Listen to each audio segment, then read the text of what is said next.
Estamos en la biblioteca del Instituto Cervantes, en estos encuentros en la biblioteca, y hoy tenemos con nosotros a Juan Diego Boto. Buenas tardes, Juan. Muy buenas tardes. Cuando hiciste tu primera película tenías 5 años. ¿Tú recuerdas algo de eso? Bueno, de hecho sí, de hecho tengo muy buenos recuerdos. Claro, 5 años, hay dos cosas que recuerdo nítidamente. Una, hacer esa película me permitía no ir al colegio, lo cual era una cosa fantástica a esa edad.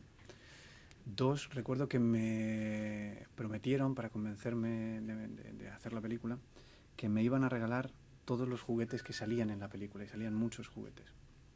Yo estuve todo el rodaje esperando ese momento en el que me regalaron los juguetes.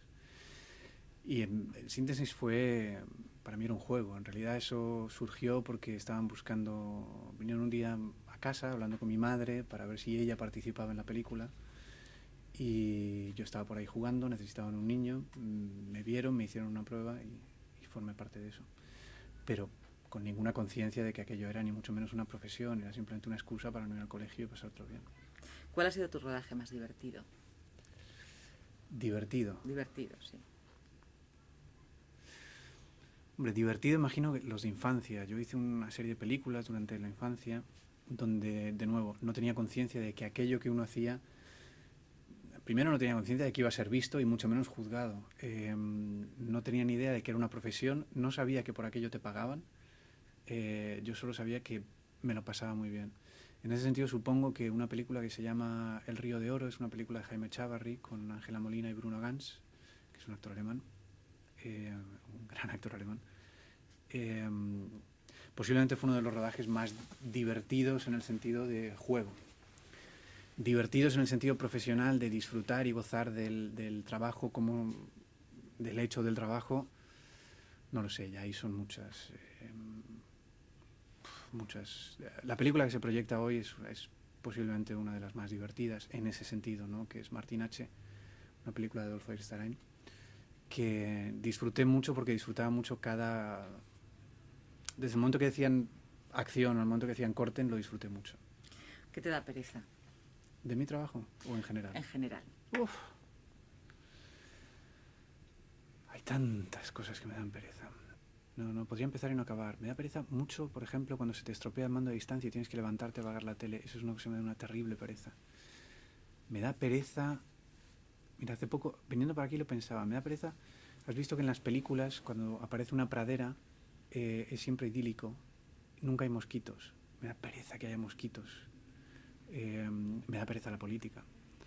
Me da pereza los anuncios en mitad de una película en la tele. Hay tantas cosas. Vale. Oye, ¿tienes vergüenza de algo? De prácticamente todo. Soy una persona bastante tímida. ¿Siempre estás dispuesto para...? Siempre estoy dispuesto para encarar el trabajo. Me gusta mi profesión. Mucho. ¿Pierdes la calma cuando...? Pierdo la calma, de nuevo, con la política. Me implico con demasiada facilidad. ¿Tu mejor excusa cuando llegas tarde? Ya me conoces. Llego tanto tarde que supongo que lo mejor es decir ya me conoces. ¿Y funciona? No. No. ¿Lo mejor y lo peor de la fama? Bueno, lo mejor de la fama tiene que ver con el trabajo. Eres conocido, con lo cual te ofrecen más trabajo y a mí me gusta mi trabajo. Lo peor de la fama es que ocupas un lugar público en las noticias que no se corresponde con tu peso intelectual. Desde luego, en mi caso. ¿Se puede definir el amor? Bueno, yo no soy capaz, pero hay poemas que se acercan bastante. ¿Tu mayor tesoro?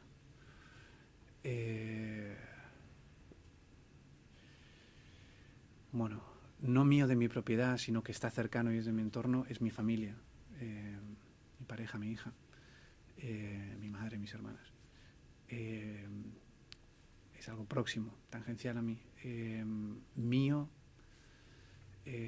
tesoro, no sé, curiosidad, supongo. Curiosidad. Y ya para acabar, un sueño. Un sueño sería ver un trabajo mío, una película mía y estar orgulloso de todas las secuencias de principio a fin. Muchísimas gracias. Nada, un placer.